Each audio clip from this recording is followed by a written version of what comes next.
The massive Crothan warship hung in Earth's orbit like a chrome dagger against the stars. Commander Vex Thor studied the blue-green world below through the observation deck's transparent walls. His four arms crossed behind his scaled back as he watched the primitive planet rotate slowly beneath them. Such a pathetic world, Lieutenant Zarkoan said, approaching with heavy footsteps that echoed through the command chamber. Mostly water and wild lands. The humans barely control a fraction of their planet's surface. Vex Thor's mandibles clicked in what passed for amusement among his species. The Empire's scouts were correct. These humans cling to their cities like frightened larvae. Look at those vast green expanses. They call them jungles, forests, wilderness. They fear their own planet. The conquest will be swift, Zarkoan agreed. A species that cannot even tame its own world stands no chance against the Crothan Empire. The commander activated the holographic display, showing tactical data from their reconnaissance drones. Red dots marked human population centers, while vast areas remained unmarked, the untamed regions the humans had never conquered. Our warriors will crush their cities within days, Vex Thor declared. Then we will strip this world of its resources. The wilderness they fear so much will become our mining grounds. Around them, the bridge crew prepared for the invasion. The Crothan Empire had conquered 100 worlds, each one falling like dried leaves before their technological might. Earth would be no different. Send the message to the fleet, Vex Thor ordered. Begin the assault at dawn. Target their military installations first, then their major cities. What are the wilderness regions, Commander? An officer asked. Ignore them. The humans don't even venture there themselves. We'll deal with empty forests after we've crushed their civilization. The first wave of drop ships launched from the warship's belly, streaking toward Earth like metal rain. Inside each craft, Crothan warriors checked their plasma weapons and armor systems. They had studied human military tactics, analyzed their technology, mapped their defenses. Everything pointed to an easy victory. As the invasion force descended through Earth's atmosphere, their sensors detected the expected response. Human aircraft rising to meet them, missile launches from ground installations, the panic of a species realizing its time had come. But something else registered on their sensors. Movement in the wilderness regions. Lots of movement. Commander, we're detecting activity in the jungle sectors, a technician reported. Vex Thor waved dismissively. Wildlife. Earth creatures fleeing the sound of our engines. The drop ships punched through the human air defenses easily, their shields deflecting primitive missiles. They landed in strategic positions around major cities, disgorging thousands of Crothan warriors. The invasion had begun. In New York, London, Tokyo, and dozens of other cities, human military forces engaged the invaders. The battles were fierce but brief. Crothan technology proved superior, their warriors better armed and armored. Human soldiers fell back, evacuating civilians as alien forces pushed deeper into urban areas. Pathetic, Vex Thor muttered, watching the tactical feeds. They fight like prey animals, always retreating. Within hours, the major cities were under siege. Human governments sent desperate messages asking for terms of surrender. The Crothan Empire's reputation preceded them. They enslaved useful species and exterminated those who proved too troublesome. But as the first day ended, strange reports began filtering in from the ground forces. Commander, 3rd Battalion reports they've lost contact with a patrol unit near the Amazon region, a communications officer announced. Lost contact? Clarify. They were pursuing fleeing humans into the jungle. Their signals just stopped. Vex Thor's scales rippled with irritation. Send a recovery team. More reports arrived. A supply convoy traveling through North American forests had vanished. A scout team investigating the Congo Basin hadn't reported in. An entire platoon had disappeared while crossing through Vietnamese highlands. Sir, we've lost 47 units in wilderness regions, the tactical officer reported, confusion evident in his voice. 47? How is that possible? Unknown, Commander. No distress signals, no battle reports. They simply vanish when they enter these areas. On the holographic display, Red markers showing missing units began appearing across Earth's wilderness regions. The Amazon, the Congo, the forests of Russia and Canada, the jungles of Southeast Asia. Everywhere Crothan forces ventured into untamed lands, they disappeared. It must be the wildlife, Zarkoen suggested, though his voice lacked conviction. Earth has dangerous predators. No animal could take down an armed Crothan warrior, Vexthor snapped. Send drone surveillance into these regions. I want to know what's happening. The drones launched their cameras and sensors probing the dense forests and jungles. For a while, they transmitted normal footage, trees, rivers, animals fleeing their approach. Then, like the ground units, the drones began going dark.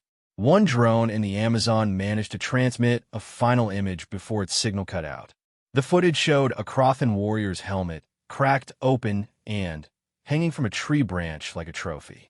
Carved into the tree's bark was a message in multiple Earth languages. Welcome to our world. Humans, Buxtovatha.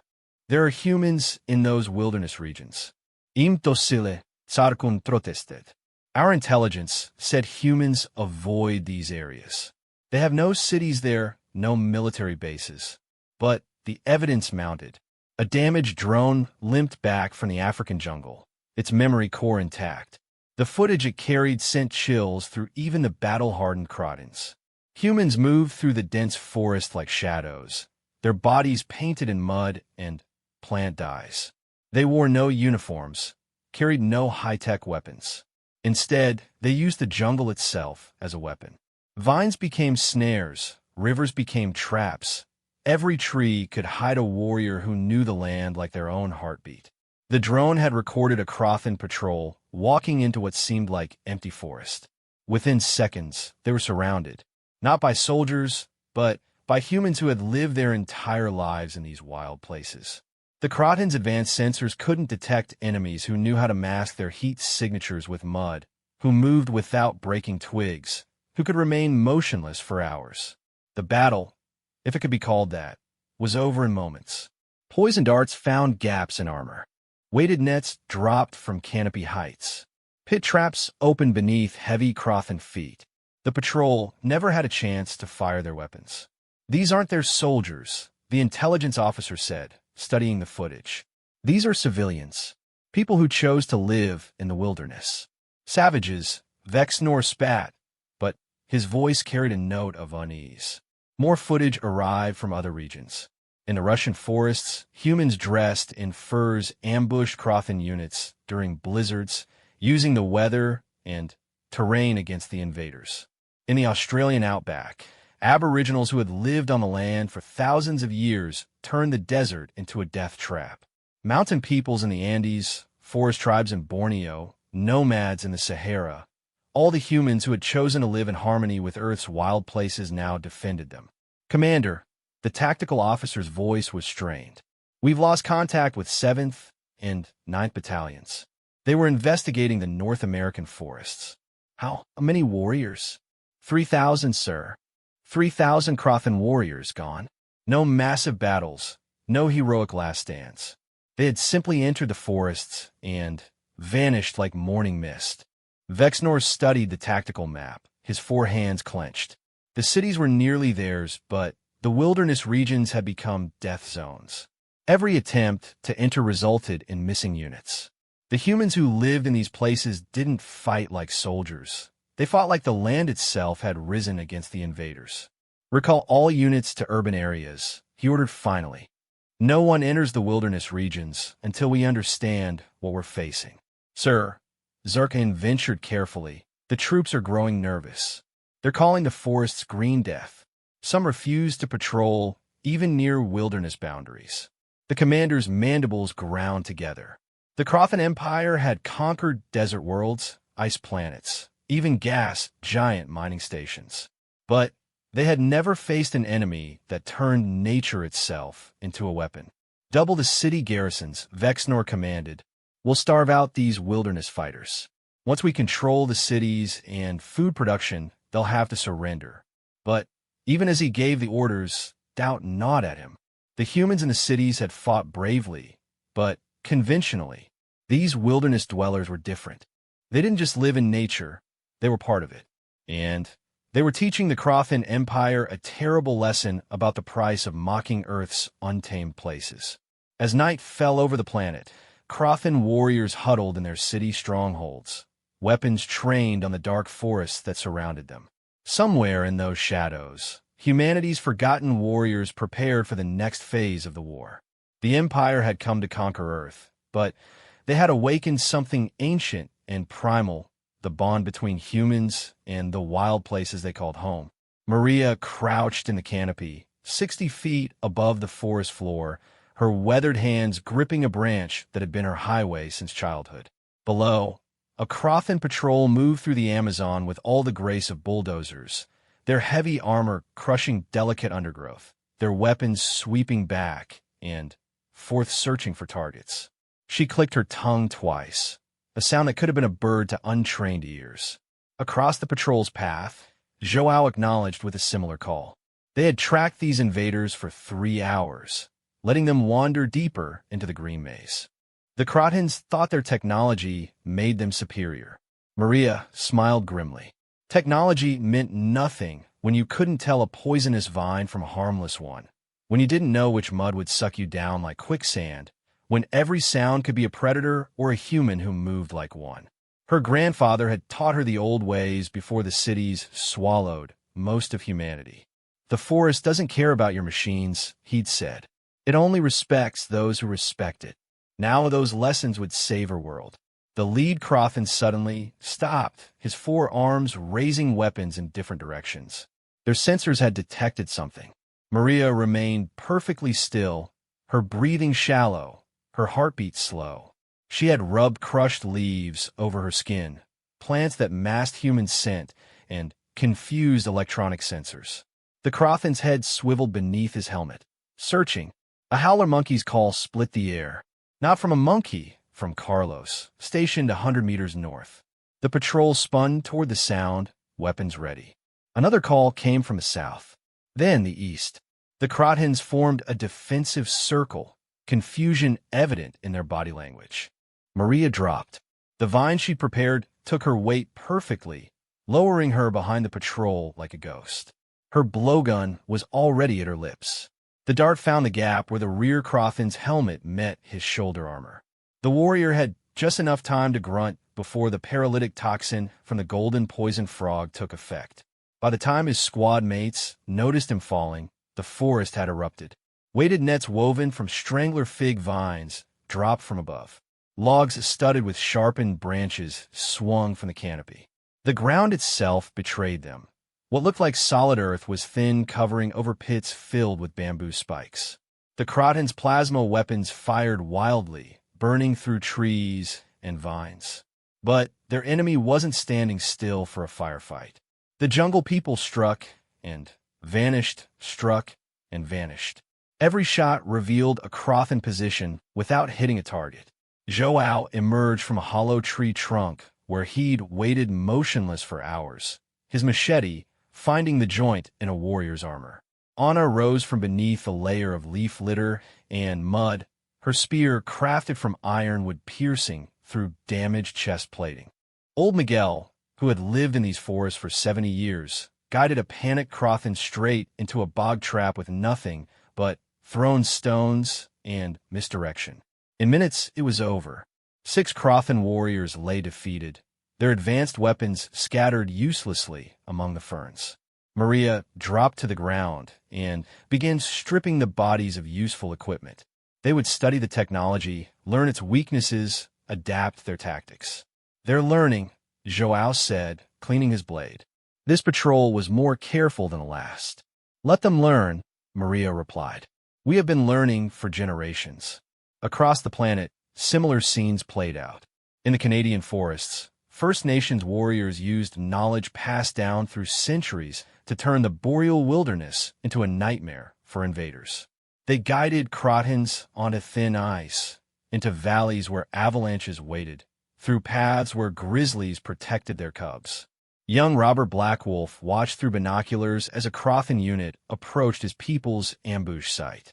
His grandmother had taught him to read the forest like a book, which trees meant water was near, which birds went silent when strangers came, how wind patterns carried sound and scent. Now, he whispered into a radio made from salvaged Crothan parts. The ambush was poetry in motion. His cousins dropped from pine trees, tomahawks in hand.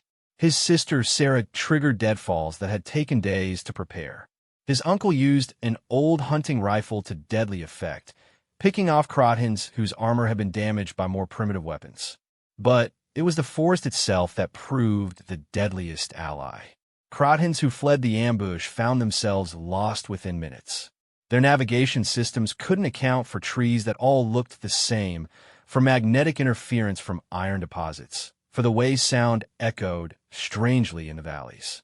They wandered in circles while the temperature dropped and their power cells drained. In the Australian outback, Jetta taught her children lessons as they prepared for the next raid. "The land is alive," she said, grinding ochre for war paint.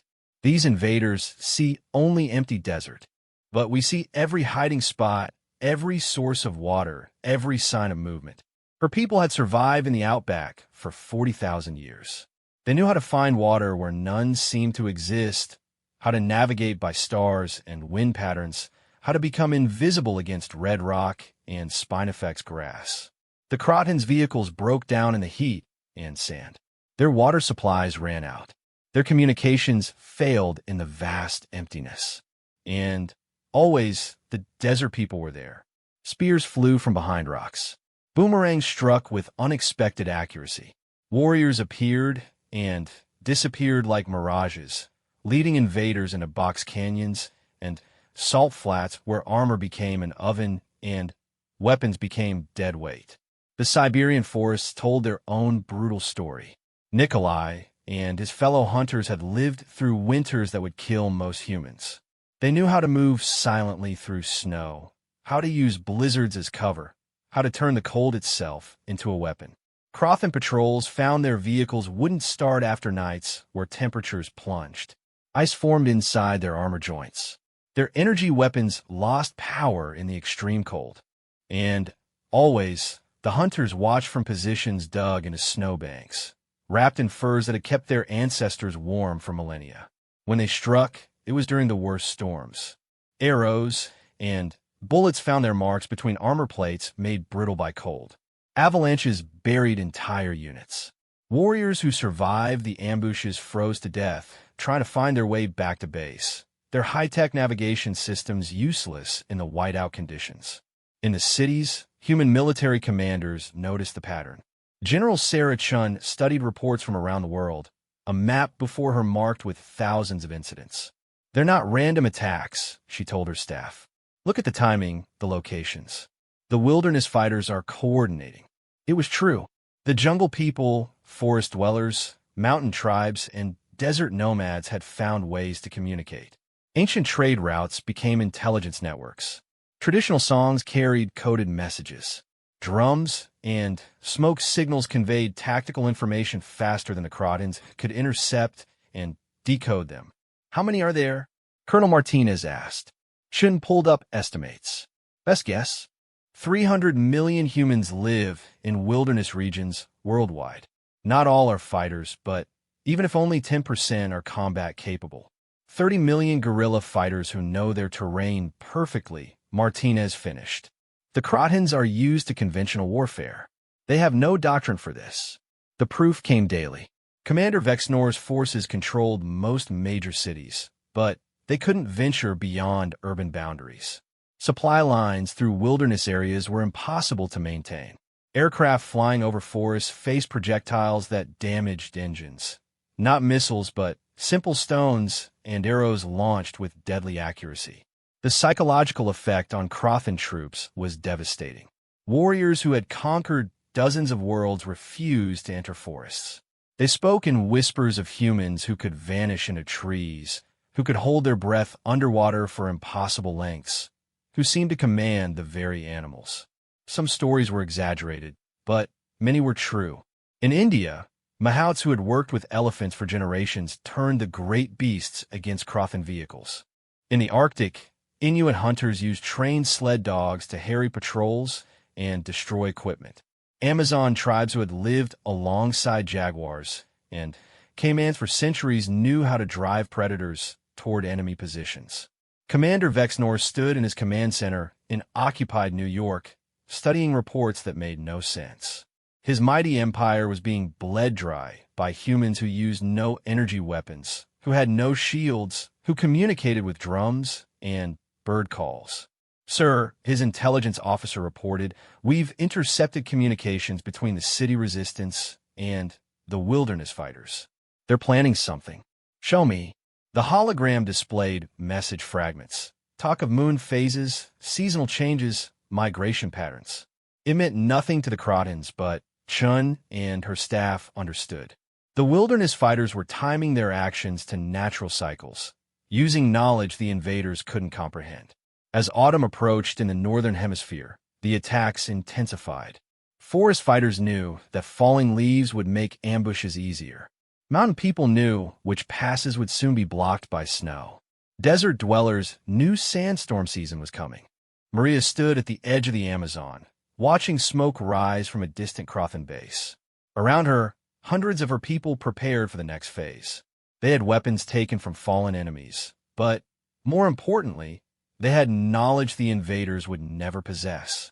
"They thought our wilderness was weakness," Joao said, joining her. "They mocked our forests as primitive." Maria smiled, her face painted with the sacred patterns of her ancestors. "Let them learn what our grandparents knew. The earth itself fights for those who honor it." The war was far from over, but the momentum had shifted. The Crothan Empire had expected to fight human technology and tactics. Instead, they faced something far older and more powerful, the primal bond between humanity and the wild places that had shaped them. In mocking Earth's wilderness, the invaders had awakened the most dangerous warriors on the planet, those who called the untamed lands home. The War Council met where no Crothan censor could find them, deep in Mammoth Cave, Kentucky, where miles of limestone passages had sheltered humans for thousands of years. Leaders from wilderness communities worldwide gathered in the lamplight, their faces painted with the symbols of their people. Maria represented the Amazon tribes, her weathered hands steady as she unrolled hand-drawn maps. Robert Blackwolf spoke for the North American forest peoples. Jetta had traveled from Australia, Nikolai from Siberia. Dozens of others filled the cave chamber, each a voice for millions who had turned Earth's wild places into fortresses. General Chun stood before them, still wearing her torn uniform from the occupied city she'd escaped. "The Crotons have withdrawn all forces to urban centers," she reported. "They've given up trying to control the wilderness." "Good," Nikolai growled. "Let them cower behind their barriers." "It's not enough," Chun continued. "They still hold our cities, our people. We need to drive them off-world entirely." The wilderness leaders exchanged glances. They had bled the invaders, turned their technology against them, made every forest and desert a death trap. But attacking fortified positions was different from defending their lands. "You're asking us to leave our territories," Jetta said slowly, "to fight in the open." "I'm asking you to finish what you started," Chun replied. "You've proven something the Crotons never expected. That knowledge beats technology when you fight on your own terms. Now we need to make everywhere our terms." Maria stood, command in her bearing despite her simple clothes. "The general is right. The invaders think walls will protect them. They don't understand. We are not separate from our lands. We carry them with us." The plan they developed was unlike any military strategy in human history. It didn't rely on weapons or technology, but on the deep knowledge held by Earth's indigenous peoples. They would bring the wilderness to the cities. 3 weeks later, Commander Vexnor woke to alarms shrieking through his New York headquarters. "Report," he barked, stumbling to the command center. "Sir, we have vegetation anomalies," a bewildered technician reported. Vegetation. Outside the windows, an impossible sight greeted him. Vines covered the occupied buildings, growing at unnatural speeds. Trees burst through concrete streets. The carefully controlled urban environment was transforming into jungle. "It's happening globally," the technician continued. Every occupied city is experiencing rapid plant growth. The wilderness fighters had spent weeks secretly planting seeds. Not ordinary seeds, but varieties selected by generations of forest dwellers. Plants that grew in cracks, that broke through stone, that turned tiny amounts of soil into thriving ecosystems. They had carried spores and seeds from every wild place on Earth, and now those places were reclaiming the cities. But the plants were just the beginning. In London, Crothan patrols found themselves stalked through vine-covered streets by warriors who moved like shadows. The urban jungle provided perfect cover for people who had spent lifetimes in real ones. In Tokyo, koi ponds and decorative gardens became highways for fighters who could hold their breath for minutes, who knew how to use water as both weapon and shield. In Moscow, Nikolai led his hunters through a city transforming into taiga. They had brought more than seeds. They had brought the hunting patterns of wolves, the patience of Arctic foxes, the brutal efficiency of the wilderness. The Crothan's technology, so effective in controlled environments, failed catastrophically. Sensors couldn't distinguish between human heat signatures and the warmth of rapidly growing vegetation. Communications were disrupted by humidity and biological interference. Vehicles designed for city streets couldn't navigate route-broken roads. Worse, the city humans were joining the fight. Inspired by the wilderness warriors' success, urban dwellers learned from them. Children who had never left concrete jungles learned to move silently, to use improvised weapons, to think like hunters instead of prey. Maria taught street fighters how to use windows like forest canopy, to drop from heights onto unsuspecting enemies. Aboriginal warriors showed city dwellers how to use fire as a tactical weapon, creating smoke screens and driving enemies into ambushes. Mountain people demonstrated how to turn tall buildings into vertical battlegrounds. Commander Vexnor watched his tactical displays with growing horror. The neat divisions between city and wilderness were disappearing. Earth itself seemed to be rising against the invaders. "Sir," Zarkoan reported, his voice shaking, 7th Battalion is requesting immediate evacuation. They report the city is eating them. It wasn't far from the truth. Bangalore had become a fusion of urban landscape and jungle warfare. Vines guided by human hands pulled Crothans for vehicles. Roots broke through floors during the night, trapping sleeping warriors.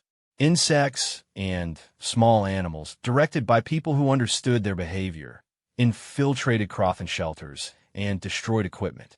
The final phase began at dawn on a day marked by every lunar calendar the wilderness peoples followed. From 1,000 hidden positions, the combined forces of Earth struck. It wasn't a conventional assault. Jungle fighters who had learned to use captured Crothan weapons fired from positions in the urban canopy. Desert warriors who understood heat and reflection created mirrors that overloaded enemy sensors.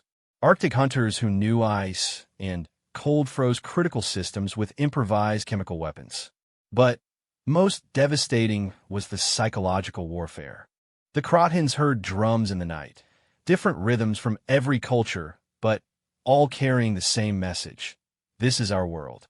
War cries in 100 languages echoed through vine-wrapped streets. The invaders, used to enemies who feared them, faced humans who laughed as they fought, who sang their ancestors' songs while striking from shadows. General Chin coordinated from a position that shifted hourly, using communication methods the Crothans couldn't intercept.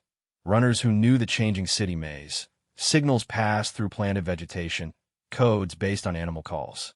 "Push them to the extraction points," she ordered. "Let them run." The wilderness fighters had learned something crucial from their ancestors. Sometimes the greatest victory was letting an enemy flee in terror, broken and demoralized.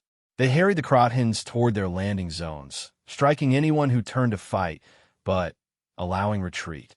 Commander Vexnor stood on a ship's bridge, watching the last evacuation shuttles rise from Earth's surface. His 4 hands trembled with rage and something else, fear. "Shall we bombard the planet from orbit, Commander?" Zarkoan asked. Vexnor was silent for a long moment. He thought of the warriors who had disappeared in the forests, of cities turned into living traps, of humans who fought like the very planet was their ally. The Empire had protocols for orbital bombardment, but he knew the truth. Earth's wilderness fighters would survive in deep caves, in hidden valleys, in places his weapons couldn't reach. And they would remember. "No," he said finally. "Set course for home. Sir, the Empire must know. This world cannot be conquered, not while its people remain connected to their lands." As the Crothan fleet retreated, Maria stood atop a skyscraper wrapped in Amazon vines, watching the invaders flee. Around her, the city breathed with new life. Plants from every biome, tended by people who understood them. Robert Blackwolf emerged from a rooftop forest, his tomahawk still stained with alien blood. "Think they'll come back?" "Let them," Jetta replied, climbing up to join them. Her desert paints were streaked with rain, but her smile was fierce. "We'll be ready." The cities would never be the same. The wilderness had come to stay, and with it, the knowledge that had saved Earth.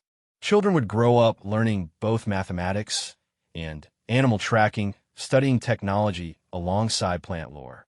The artificial barrier between civilization and nature had been shattered forever. Across the galaxy, the Crothan Empire spread word of their defeat. Earth was marked in their star charts with warnings in every known language. Here was a world where the inhabitants didn't just live on their planet. They were part of it. Where every forest held warriors who moved like wind. Where deserts themselves fought alongside their people. Where the boundary between human and nature didn't exist. They had mocked Earth's wilderness, dismissed it as primitive weakness. They had learned, through blood and terror, that it was humanity's greatest strength. In the years that followed, other species would come to Earth, not as conquerors, but as students. They wanted to learn the secret of the humans who had turned their entire planet into an ally. The answer was simple, though few truly understood it. The secret was that there was no secret. For millions of years, humans had evolved alongside their world. The wilderness wasn't separate from them. It was in their blood, their bones, their dreams. Cities and technology were just new expressions of the same adaptive spirit that had helped them survive ice ages and disasters. Maria, now an elder, would tell the story to children born after the war. She would show them how to read the health of a plant, how to move without disturbing the forest, how to find medicine in bark and food in flowers. "The invaders thought our wilderness was our weakness," she would say, her eyes twinkling. "But we knew the truth. The wilderness isn't just where we live, it's who we are." The Empire had mocked Earth's untamed places, had laughed at humans who chose forests over cities, tradition over technology. They had paid for that mockery with the most humiliating defeat in their history. The jungle warriors hadn't just fought back. They had reminded humanity of its true nature. And in the green cities that grew from the war's aftermath, where technology and nature wove together like lovers' hands, children learned the most important lesson of all. Earth doesn't need humanity to survive, but humanity cannot survive without Earth. The wilderness wasn't conquered, it was welcomed home.